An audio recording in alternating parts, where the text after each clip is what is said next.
Lorsque les politiciens congolais présentent la RDC devant le monde, deux éléments reviennent fréquemment. D'abord, nos ressources minières, ensuite, notre position géographique au cœur de l'Afrique. Cela donne l'impression que l'espoir de développement de la RDC repose uniquement sur ces deux aspects, les ressources naturelles et notre emplacement stratégique. Mais cette vision oublie un fait essentiel. Il existe des pays qui se sont développés sans ressources naturelles abondantes, mais simplement grâce à autre chose, notamment l'éducation, l'innovation, la gestion efficace et les institutions solides. Prenons l'exemple du Japon.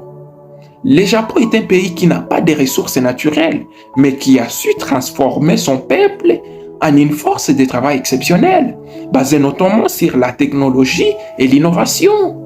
La Corée du Sud, elle a émergé après la guerre, non pas grâce à des mines, mais en investissant dans l'éducation, en créant des entreprises fortes et surtout compétitives.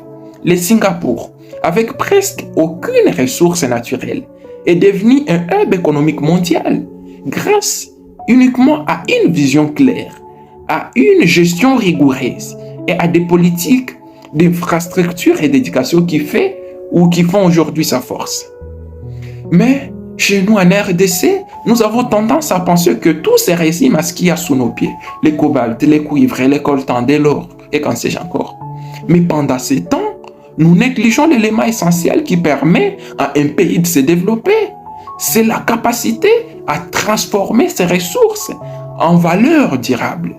Pourquoi s'appuyer uniquement sur des ressources naturelles qui sont d'ailleurs épuisables et que d'autres pays peuvent exploiter mieux que nous? Les ressources peuvent s'épuiser et d'ailleurs être volées, c'est ce qu'on est en train d'observer.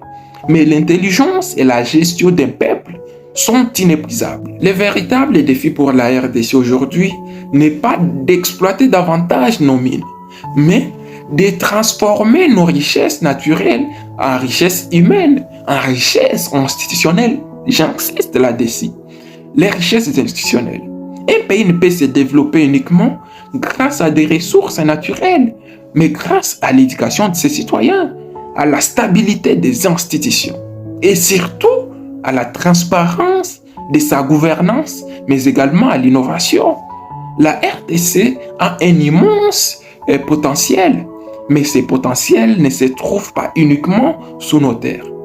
Il est dans nos esprits, il est dans nos idées, et il est temps de se concentrer sur la construction d'un avenir